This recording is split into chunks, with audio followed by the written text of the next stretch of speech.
kulanti wanaagsan dhammaantiin daawadayaal ku soo dhawaada barnaamijka dhaqan iyo dhigaal oo arrimaha fanka Soomaalida dhinacyadiisa kala duwan aanu ku falanqeyno. Barnaamijka marka waxa martin oo ah Mawlid Aadan Biixi oo ah nin dhalinyaro oo dhaqanka Soomaalida si guud aqoon buuxda ugu leh. Mawlid wuxuu waqti geliyay oo runtii markii u dambeysana uu qoray 3 buug oo ay kamid yihiin labadan buug oo uu ugu magac daray Hoobal. wuxuu ku ururiyay fanka Soomaalida qaybo kamid ah gaar ahaan heesaha ay qaadeen fanaaniintii qaar kamid ah fanaaniinta haldoorka oo ahayd fanka Soomaalida ee magacyadoodana bulshadu aad u taqaano. waqti buu geliyay runtii wuxuu sameeyay laxanada ka sameeyay ereyada ka sameeyay qaar kamid waqtiyada ay soo baxeen arrimahaasi ayuu Mawlid waqti geliyay. marka barnaamijkan ku soo marti qaadnay waxaan kala sheekaysananaa bal dadaalka uu ku bixiyay iyo wixii uu suurta galay ugu dambeyn oo buugtan ka qoray. Mawlid soo dhaw barnaamijkan iyo astaanba soo dhaweyn kadib bal buugagtan markii aad bilaabaysay muhiimadii aad arkaysay aad ku dareen gelisay inaad qorto si kooban u sharax. bismillaah horta ujeedada ugu weyn ee loo qoray Hoobal iyo kuwa ka dambeeyaba fanka ama suugaanta heesaha ah in badan oo kamid ah waxa ku jira murti aad u badan oo taabanaya laamaha nolosha qaybo badan oo kamid ah. waxa ii muuqatay suugaanta garaamaha ku jirta in muddo kadib isbedel ku dhacayo oo tusaale ahaan ama la waayayo midh ahaan loo waayayo ama cod ahaan baa ay u xumaan karaan. in horta bal heestii ay badbaado oo ay qoraal guurto sababtoo ah Cabdisaliim waa ka yiri wixii la qoraa qoroma hare muxuu hadal qiimo leeyahay in wixii qalin loo bedelo waa koow iyo in dadku ay dareemaan heesta iyo nuxurka ku jira. heestu waa midhihii duruuf bay ku soo baxeen ereyaa ku jira dhul baa ku jira. qofku markuu heesta akhristo ee uu fahmo waxay kaga filan tahay waayo aragnimo uu galin lahaa sanado badan. tusaale hal hees oo kaliya hadduu qofku soo qabto uu u fiirsado nuxurka ay tabinayso qofkaasi wuxuu haystaa waayo aragnimo ku filan. marka waxaan ugu talagalay in laguna kaydiyo afkii heesihii lumi lahaana lagu kaydiyo dadkuna ay dhugmo u yeeshaan. dadka qaar baan heesaa dhegeysan si ay dooraan iyo dhegeysan moogta laakiin barta heestii qoran la helo si loo dhaxgala heestii qaarna ma fahmaanba ereyga maadaama duubistii laga yaabo mar hore inay ahayd ereyga in la dhageysto laftii heestii xataa ereyga in la fahmo laftiisa waxa kaga fudud qoraalka in qofkii akhriyo waa runtii marka hadii heesaha qaarkood qoray marka qaar bay 6 jeer ugu qaadatay inaan heestii ku soo celiyo inaan fahmo marka 10 erey oo isu dhadhow soo galay moogtay dabeetana markaas uu jeeda marka heesta kuga adkaato waxa la doonaysaa tudacay qof kale oo heesaha aad u yaqaan heesta heeska noocaas oo kala dabeetana qofkii baa si ku sheegay 5 qof oo kala duwan marka eegtaan baad soo dhaweynaysa ereyga ugu munaasibka. marka qaar kood waxa leeyahay hal abuur ka yiri dabeetana hal abuurkii baa ku sharaxaya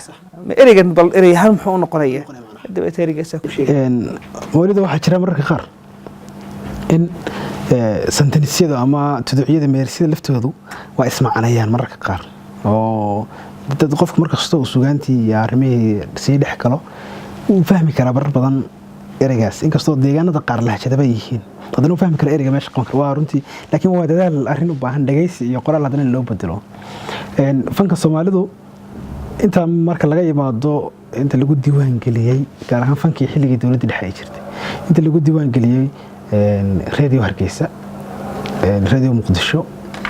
iyo in gacanta u gashay shakhsiyaad iska madax banaan oo dad yani hidee aan xarumahaasna ka tirsaneyn laakiin shakhsiyaad caadi bal heesahan inaad ururisay saad u heshay iyo marka la leeyahay heesta laba dhama laga istaagay marka loo jeedo dhageysiga heesta mise marka loo jeedo xogta heesta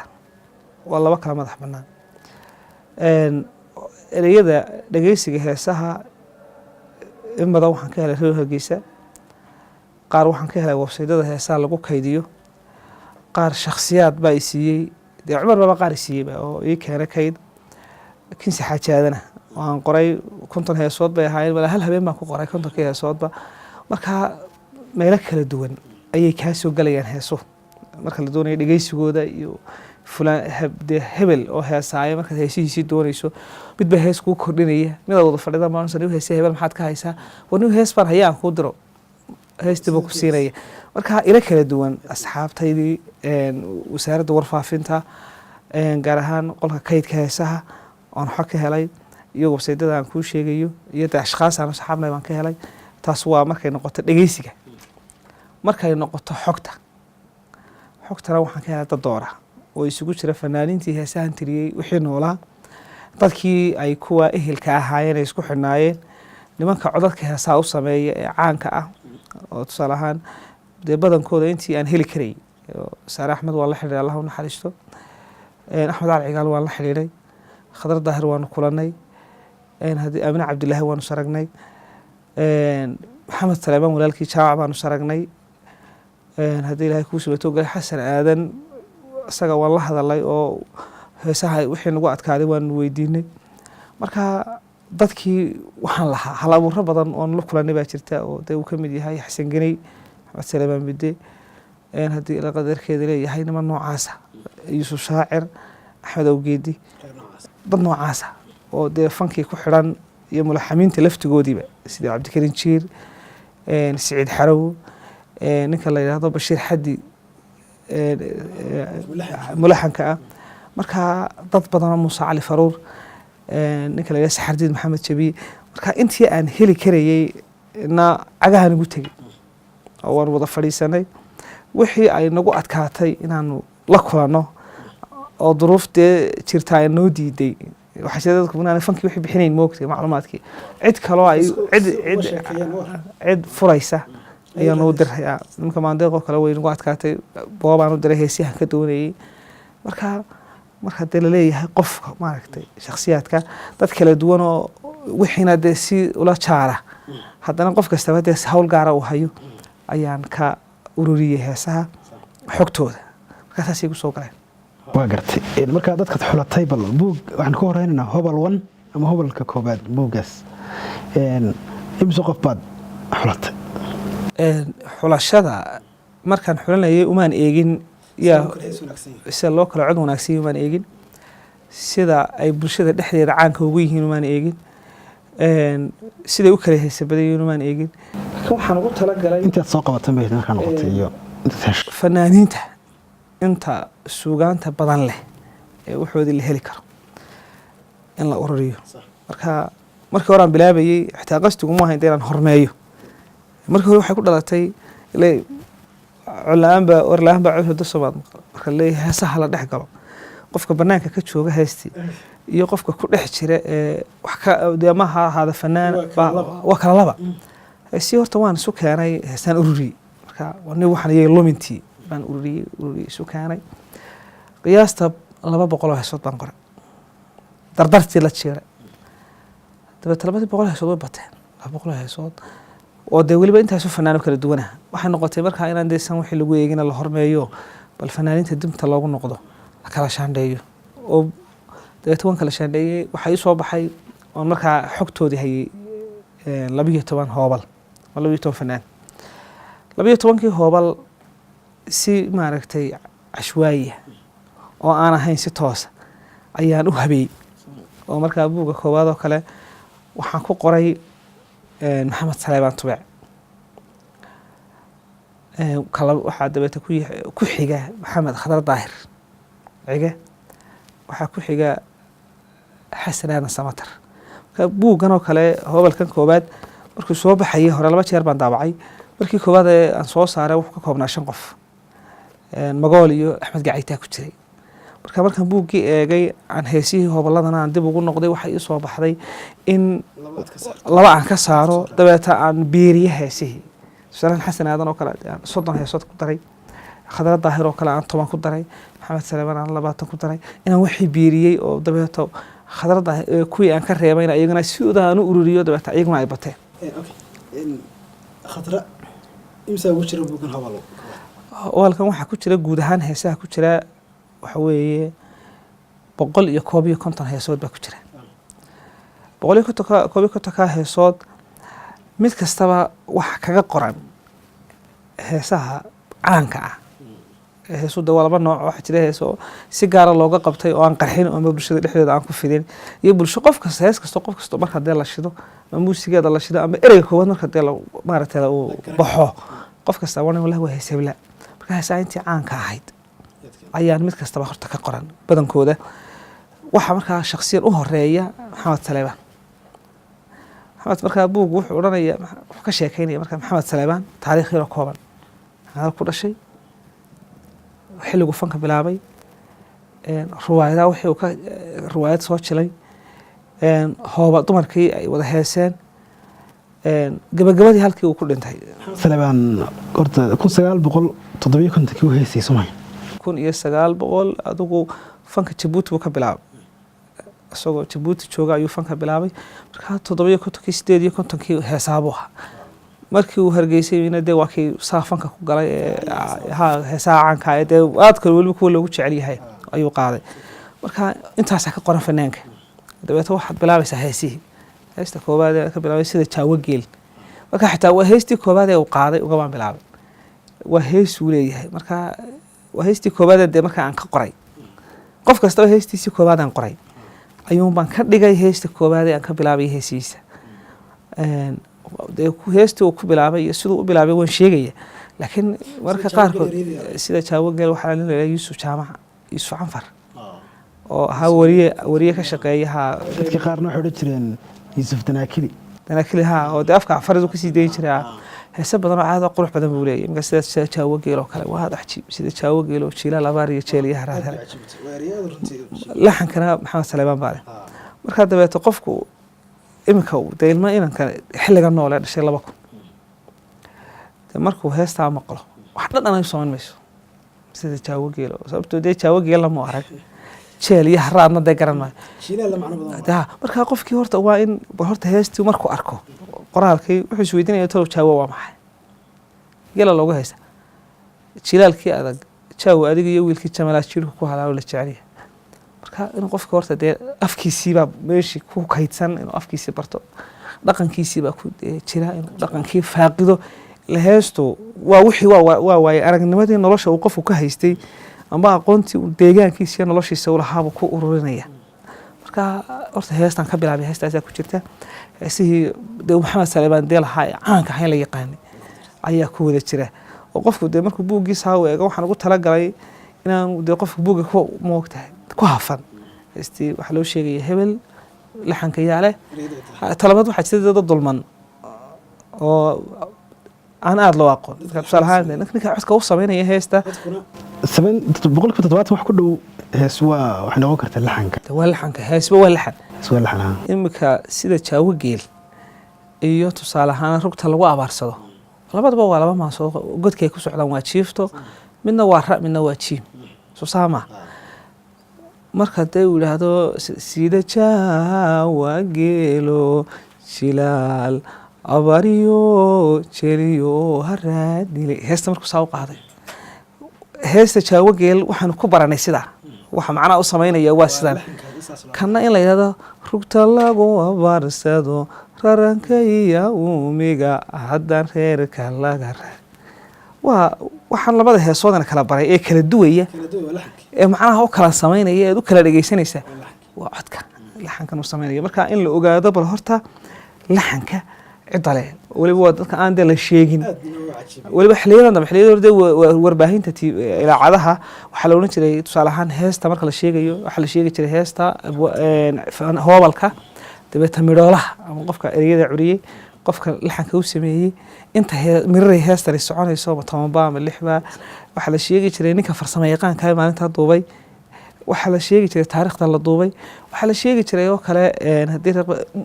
heesta dulucdeeda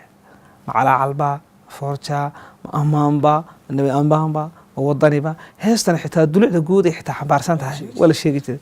arinta laxanka mawlidu tusaalahaan hadda waxyaabaha inta badan marka dadka hees cusub marka la sameynayo xilliga ay tahayba waxa koowaad laga fikiro waxay eriyadan hore cid ma u sheegtay lama dhaho waxa la yiraahdaa laxankan hore ma loo maqlo tusaalahaan koox baa leeyahay oo mawlid baa eriya sameeyay asxaab kalena way joogtaa marka mawlid wuxuu leeyahay laxan buu sheegay wuxuu leeyahay laxankan hore cid u maqasho idin ka mid ma jirta ma ornay eriyadan marka muhiimadda laxankay muujinaysa taasi muhiimad doorka laxanku jiro doorka laxanku gabiga heestan waxaan qofka cawaadiftiisa qofku dareen buu leeyahay inaad ilmayso oo ilmayso ka soo jaagto inaad gilgilato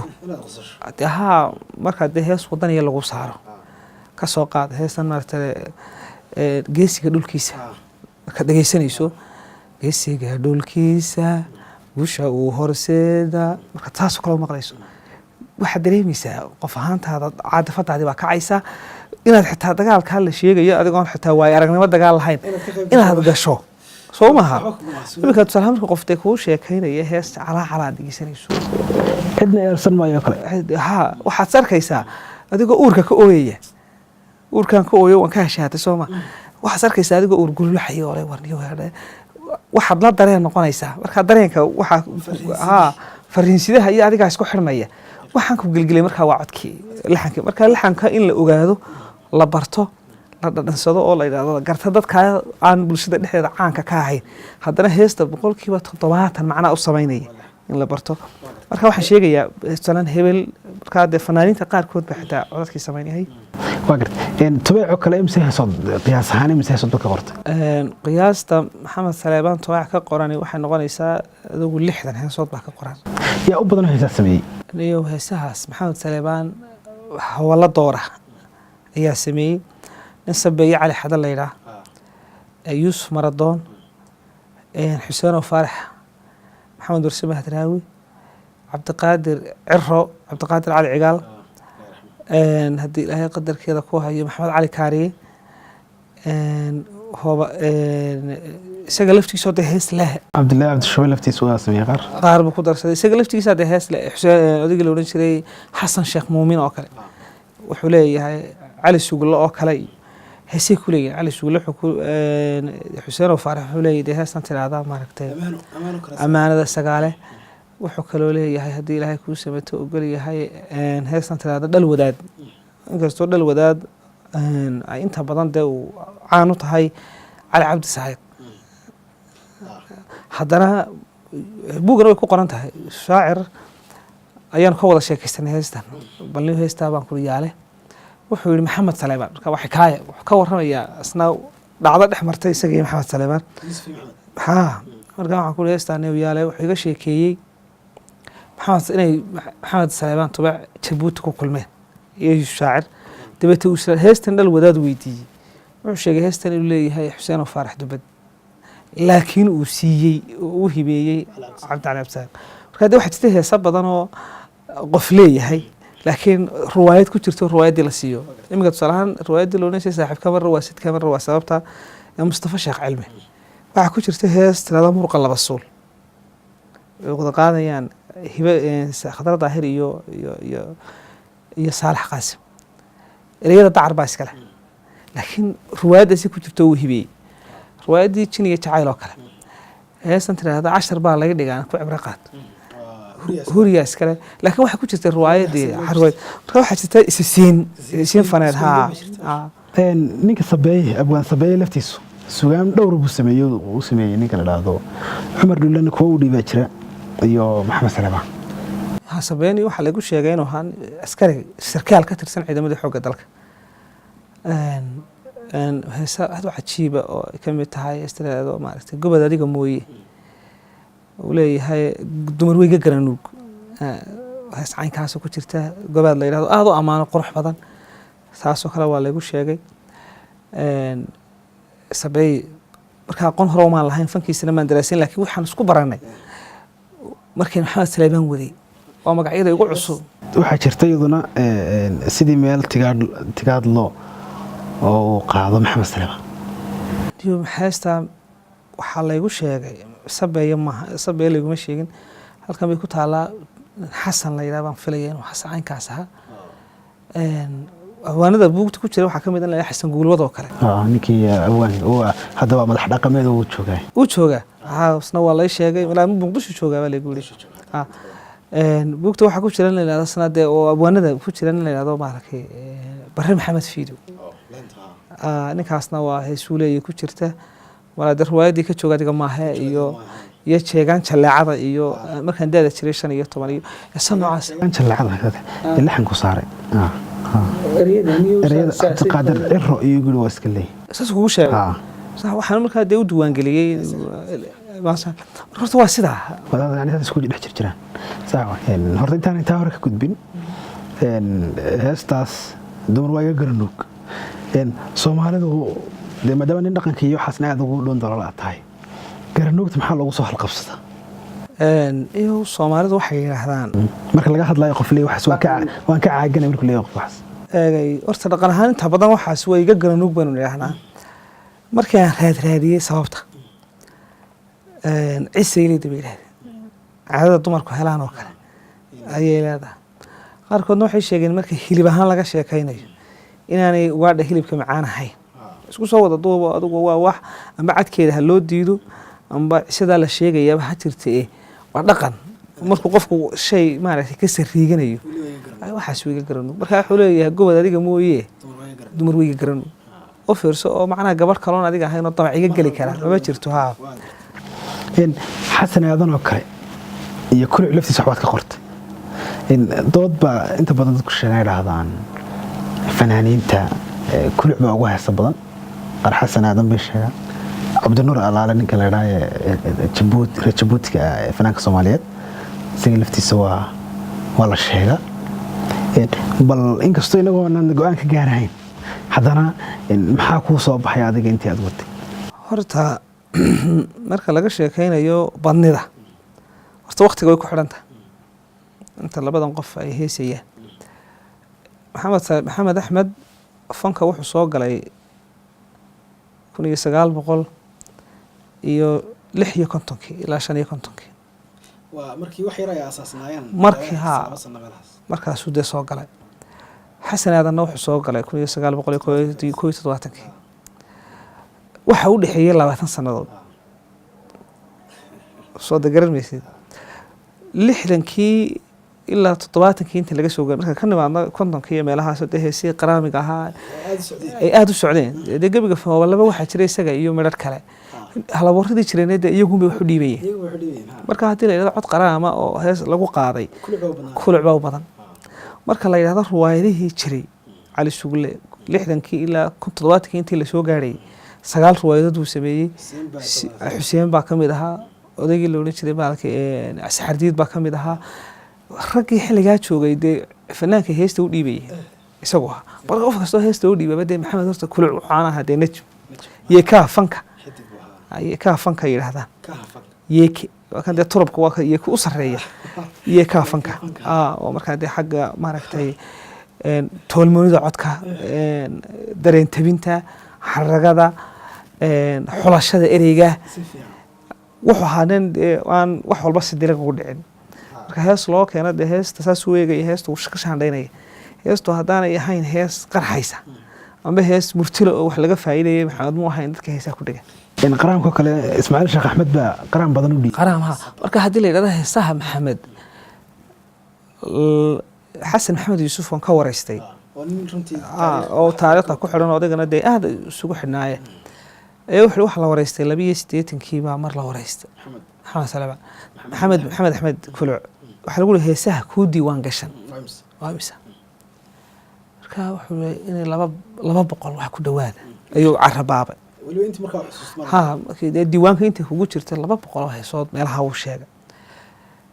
horta maxamed waa ka intii uu dhimanayay in yar ka hor uu heesay oo de sanado badan 40 sano kadib hada uu heesay intuu xasan heesay inuu heesay horta marka waxaan ka doodo waqtiga waan arkaynaa